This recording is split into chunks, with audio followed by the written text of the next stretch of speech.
Olá, eu sou Jéssica Nascimento. Estamos no ar com o programa O Assunto é Gestão, na Rádio Universitária 95,9 FM, na TV Universitária, canal 2.1, e em nosso canal no Instagram, rtv.ufrr.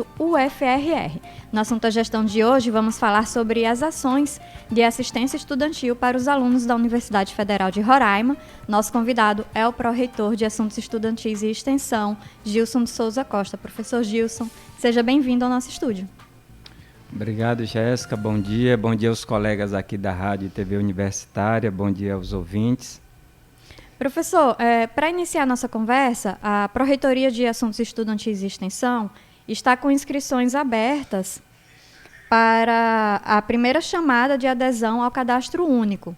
Mas, como a gente está no início, do ano letivo, recebemos muitos alunos novos, foram mais de 1.400 calouros que ingressaram e ainda estão ingressando nesse primeiro semestre do ano. Explica para a gente o que é esse cadastro único para esses calouros, que estão começando a conhecer nossa instituição agora, e a importância desse cadastro para as ações de assistência estudantil da UFRR. Bem, primeiro, Jéssica, obrigado pelo espaço, porque a gente aqui é um excelente meio de comunicação e facilita para que essa mensagem chegue aos alunos, bem como aos seus familiares, que muitas vezes a gente está conversando agora e esse aluno está em aulas, não acompanha, e aí pode tanto um familiar, um amigo, passar essa mensagem para ele. Bem, nós temos o Programa Nacional de Assistência Estudantil. Por meio desse programa, a gente recebe um recurso, onde esse recurso é que vai garantir a assistência para esses alunos. Só que esse programa tem algumas regras, principalmente quanto à questão financeira. Então, o que é que ocorre?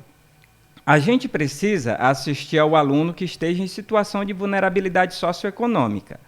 Se a gente lança um edital, seja ele para moradia, refeição, transporte, qualquer um desses, e a gente não consegue o perfil social desses alunos, fica difícil a gente ser eficiente na hora de utilizar esse recurso e atender o aluno que necessita.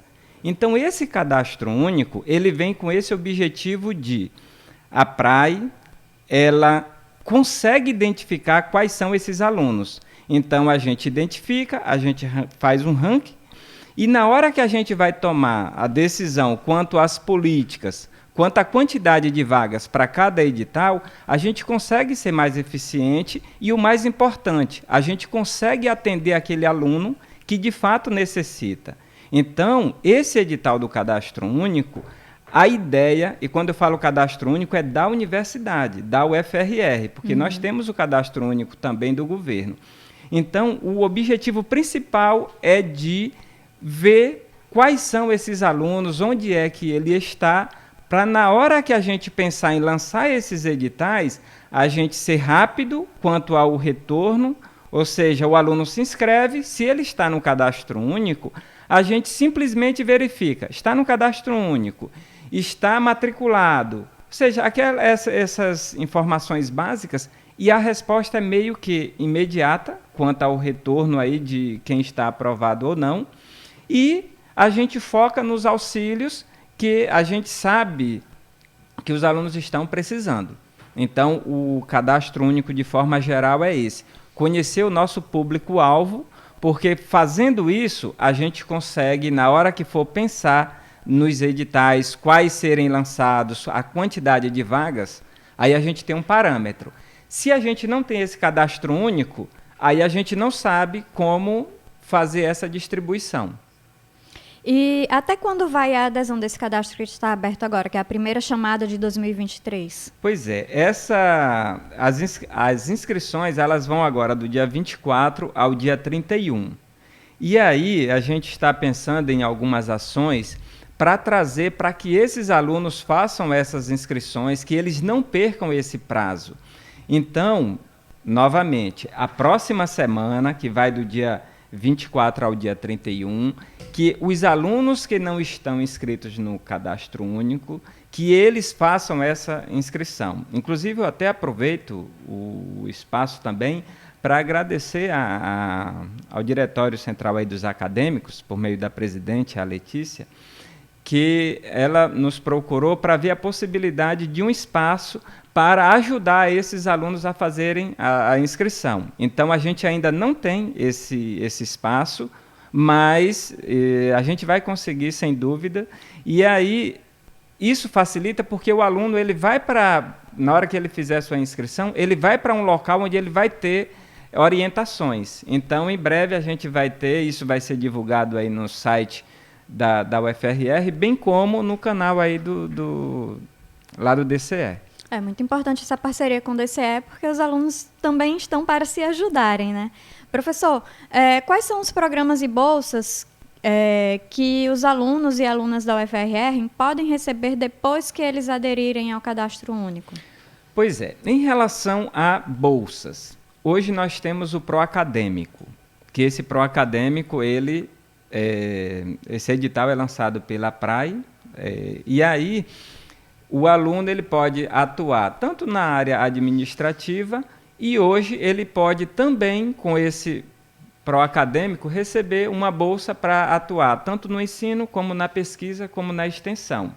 Então, nós temos vários projetos, só esse ano nós temos já cadastrados 128 projetos de extensão.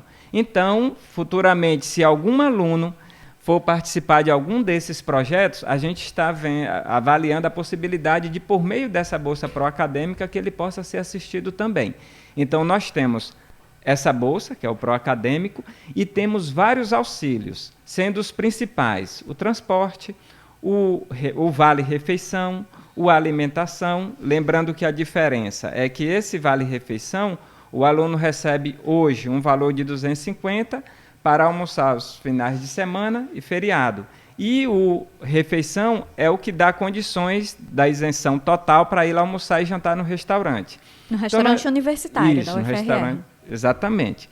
E aí nós temos moradia, o transporte, o auxílio creche. A gente tem um auxílio também, material didático, que isso a gente ainda está avaliando como melhor, que seria o auxílio pedagógico, para o aluno comprar algum material para desenvolver suas atividades. Além disso, nós temos o Prociência, Proatleta e o Procultura. E outros editais que a gente, como por exemplo o emergencial, que estamos avaliando também sua abertura. Mas, de forma geral, todos esses auxílios e outros que a gente identificar a sua necessidade, quando esses alunos estão no Cadastro Único, aí a gente consegue assistir rapidamente. Certo. E, professor, quem já aderiu ao Cadastro Único nas edições anteriores, nas chamadas anteriores, né, precisa aderir novamente?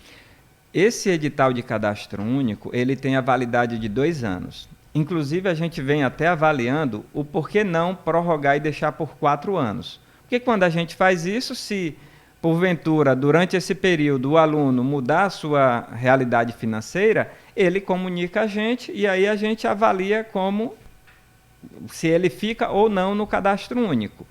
Mas, hoje, o aluno que se inscrever nesse, ele passa 2 anos sem se preocupar com isso. A menos que ele se forme antes, né? Tem essa possibilidade também. Agora, disso tudo, Jéssica, uma coisa assim, extremamente importante que a gente está fazendo agora é porque a filosofia desse Programa Nacional da Assistência Estudantil é de garantir a permanência do aluno. Então, se hoje um aluno está no Cadastro Único e ele foi aprovado em qualquer auxílio, ele, no próximo semestre, o que é que ocorre? A gente avalia se ele teve 50% de aprovação. Tendo 50% de aprovação e estando matriculado no próximo semestre, ele não precisa se preocupar com renovação dos auxílios, com absolutamente nada. Ele tem a garantia que o seu auxílio continuará. Porque uma coisa que a gente precisa garantir ao aluno é a tranquilidade quanto à continuidade dos auxílios. Seria muito complicado para um aluno hoje que recebe um auxílio moradia, no meio do ano ele não saber se ele vai conseguir pagar seu aluguel. Então, essa garantia ele tem desde que ele estude, porque aí é uma coisa básica que ele tem que fazer, é estudar, até porque ele é estudante. Então, com esse edital do Cadastro Único, Se o aluno está no cadastro único e se ele continua matriculado no próximo semestre e ele tem aprovação mínima, ele pode ficar tranquilo que ele será assistido por até 2 semestres após o término do seu curso. Ou seja, não é que ele terminou o curso e vai continuar recebendo. É que se o curso dele são 4 anos e chegou ao 4º ano, se ele não concluiu, ele ainda tem por mais 2 semestres com esse auxílio. Então, é uma forma que a universidade conseguiu de dar segurança para que esse aluno estude de uma forma mais tranquila. E aí, além de garantir essa permanência do aluno com mais tranquilidade, como o senhor falou, sabendo que ele vai ter acesso a esses auxílios, também diminui a burocracia, né? Porque toda vez que o aluno precisava se inscrever para algum auxílio, ele precisava entregar muitos documentos que eram solicitados em cada edital. Perfeitamente. E muitos ainda reclamam, porque quando vai fazer sua inscrição no cadastro único, ainda reclamam pela quantidade de documentos. Mas o que é que está lá no PENAS? É que o aluno, ou ele está em situação de vulnerabilidade socioeconômica, ou ele é oriundo da rede pública. Ou seja, ele, no ensino médio, ele esteve numa escola pública. Só que aí a gente precisa exigir uma quantidade de documentos, porque eu vou me usar aqui como exemplo. Eu tenho um filho que ele estuda na escola pública, no instituto. Então, eu sou professor da UFRR, a mãe dele também é professora da UFRR. Então, se a gente não tiver cuidado e cobrar apenas que ele seja oriundo da rede pública, então esse meu filho, ele naturalmente seria um candidato. Só que, se ele receber esse auxílio, naturalmente vai tirar de alguém que precisa realmente mais, entendeu? Então, é esse o cuidado que a gente tem, e alguém, quando reclama da quantidade de documentos, é exatamente para a gente não cometer essa falha de assistir um que necessita mais que outro. Então, mas a tentativa é sempre diminuir essa burocracia, e até porque isso não é bom para ninguém, não é bom para o aluno e gera um trabalho para a universidade, para os servidores, que a gente sabe que o quadro é bem pequeno, mas a cada dia a gente está facilitando mais a vida de todos. E vai aprimorando o cadastro. O assunto é gestão. Nós vamos a um breve intervalo, mas fique por dentro de tudo o que ocorre dentro da UFRR. Estamos como UFRR Oficial no Twitter, no Facebook, no Instagram, em todas as redes sociais. Basta seguir e ficar por dentro de tudo que ocorre na UFRR e também acessar o portal ufrr.br. Até daqui a pouco.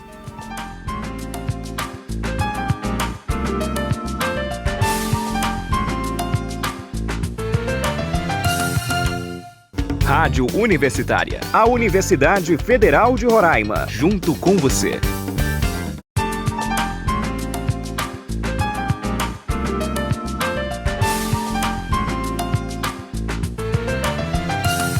Voltamos com o programa O Assunto é Gestão, transmitido pela Rádio Universitária 95,9 FM e pela TV Universitária Canal 2.1, também em nosso Instagram, @rtv.ufrr.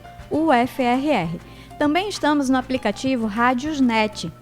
Basta procurar a Rádio Universitária 95,9 FM no aplicativo ou também ouvir no endereço eletrônico radio.ufrr.br. radio.ufrr.br. Hoje conversamos sobre as políticas de assistência estudantil da UFRR. Nosso convidado é o professor Gilson de Souza Costa, pró-reitor de Assuntos Estudantis e Extensão. Professor, no primeiro bloco nós conversamos um pouco sobre o CAD único e agora vamos falar mais também sobre a questão da assistência. O senhor falou que a assistência estudantil contribui muito para a permanência dos alunos, né, dentro da universidade, e a PRAE está com inscrições abertas para um processo seletivo para concessão de benefícios de assistência estudantil para os semestres desse ano, 2023.1 e 2023.2. Quais são esses auxílios que estão disponíveis? Pois é, agora mesmo a gente está com o edital, que foi aberto agora dia 20 de março, para os auxílios Pró-Ciência, Pró-Atleta e Pró-Cultura. Temos 31 atletas já com aprovação para participar de um evento fora de Roraima. Então, esse auxílio para o atleta, então eles vão fazer suas inscrições, que elas iniciam agora no primeiro dia de abril.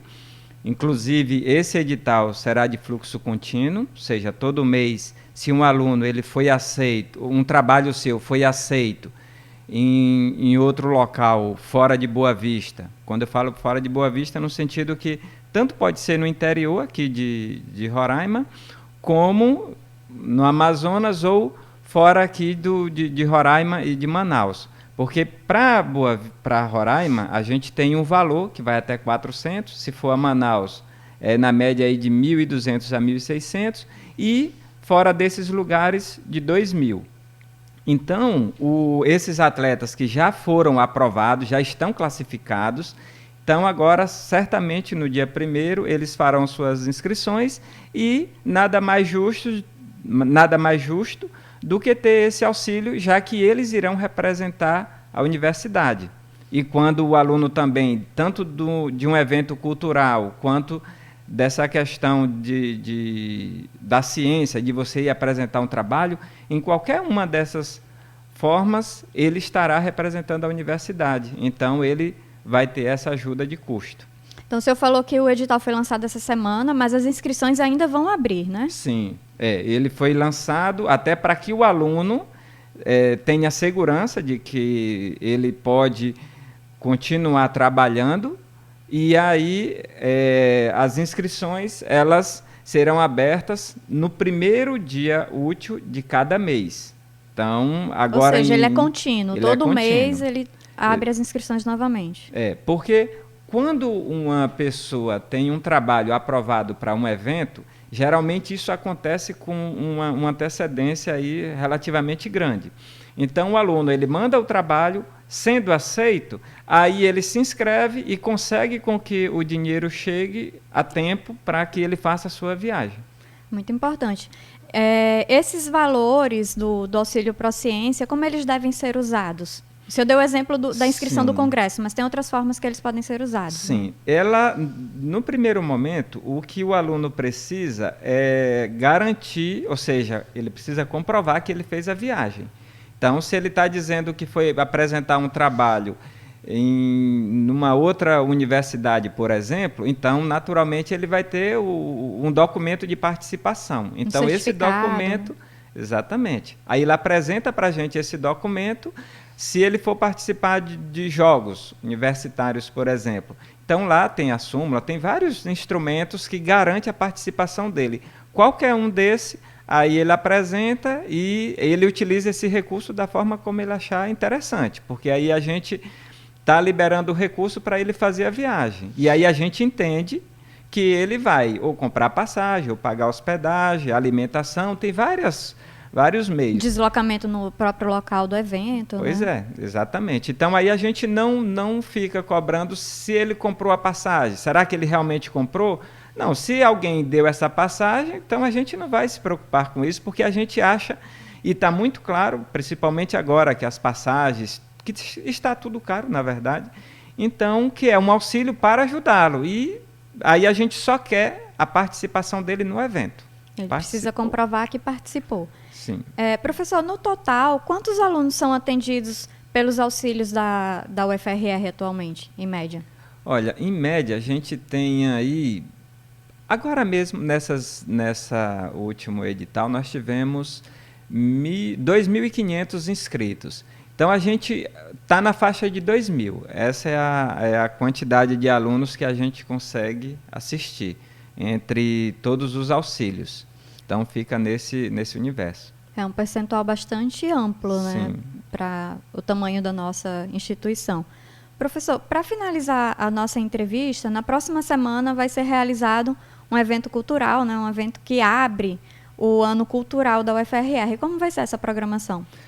Pois é. Então, a UFRR, né, por meio da Coordenação de Cultura, a qual tem a Flávia aí como coordenadora, pensou nesse evento, que seria um evento até para a recepção aí, digamos assim, dos nossos calouros. Então, está previsto agora para o dia 28, vai ser lá no parlatório, ali da UFRR, que fica próximo ao Alexandre Borges, que é o auditório. Pois é, e aí esse evento terá a participação da orquestra do IBVM, terá a banda formada pelos alunos do curso de música aqui da UFRR e terá também a participação da cantora Marília Tavares. Então, é uma forma que a gente tem de integrar tanto os discentes quanto os servidores. E aí eu estou falando tanto dos técnicos quanto dos professores. E o mais importante desses eventos é tentar trazer a comunidade geral para dentro da universidade. Isso é uma coisa que, às vezes, o reitor, o professor Geraldo, ele sempre toca nessa tecla que parece que a universidade é feita só para quem é aqui, quem está, os alunos e os servidores. E, de fato, não é. A universidade é para todos. Para a sociedade em geral. Em geral. Então, a gente precisa pensar em ações que traga essas pessoas para dentro da universidade. Nós temos um restaurante universitário. Esse restaurante não é apenas para alunos e servidores. A comunidade externa pode almoçar nesse restaurante. E aí, esses eventos. Então, a gente tem na tentativa tanto da integração interna, como proporcionar para essas pessoas externas a sua vinda à universidade para que eles se aproximem, porque, de fato, a universidade é de todos. E trazendo atrações que são tanto do nosso meio acadêmico, né, como os alunos do curso de música, e também externas, como o Instituto Boa Vista de Música, que vai apresentar a orquestra, e a Marília Tavares, que está super em alta aqui em nosso estado, é uma cantora jovem que canta sertanejo, e que inclusive participou aqui conosco na TV e na Rádio Universitária, do programa Cruviana Universitário, apresentado pelo professor Francisco Alves, do curso de Artes Visuais. Qual a relevância de realizar atividades culturais desse tipo para a integração tanto dos alunos, dos professores e também da sociedade, de forma geral, dentro da nossa universidade? Uma coisa que a gente precisa, sim, deixar claro é que parece que a universidade é só para a pessoa entrar e estudar o tempo todo. E não é só isso. Nós precisamos de espaço. Nós temos a questão da extensão, que a gente cobra dos alunos, temos a pesquisa que a gente cobra do aluno, naturalmente o ensino, que já está intrínseco, mas a gente precisa proporcionar momentos de esporte, de cultura, de arte, e esses eventos vêm mais nesse sentido, de mostrar que não é apenas para você se dedicar a estudar o tempo todo, porque pode até adoecer nessa pressão. Nossa mente precisa de descanso, de lazer, né? Exatamente. Então, isso é meio para balancear e tornar o espaço mais agradável, mais leve. Então, essas iniciativas vêm muito nesse sentido. Professor Gilson, muito obrigada por participar aqui do Assunto Gestão com a gente. O espaço está aberto para suas considerações. Obrigado, Jéssica. Agradecer e, mais uma vez, pedir aos alunos que façam suas inscrições, fiquem atentos a esses editais, aos prazos de inscrição. Inclusive, nós temos um calendário de inscrição para esses editais. O nosso calendário diz qual é o dia que o edital será aberto. Então, fiquem atentos a esse calendário e nos ajude, porque quando você faz sua inscrição, você nos ajuda a organizar a distribuição desses auxílios. Então, desejo um bom dia a todos e obrigado mais uma vez a oportunidade. Obrigada. Lembrando que esta edição de O Assunto à Gestão será exibida na TV Universitária, canal 2.1, nesta sexta-feira e na próxima segunda-feira, sempre ao meio-dia, e também será reprisado na Rádio Universitária 95,9 FM, no sábado, agora dia 25, a partir das 8 horas da manhã. Esta edição contou com a colaboração de Brendo Mendes, Juliana Barros, Felipe Reis, Daniel Oliveira e Paulo César Reis. Muito obrigada pela sua audiência e até a nossa próxima edição. Tchau!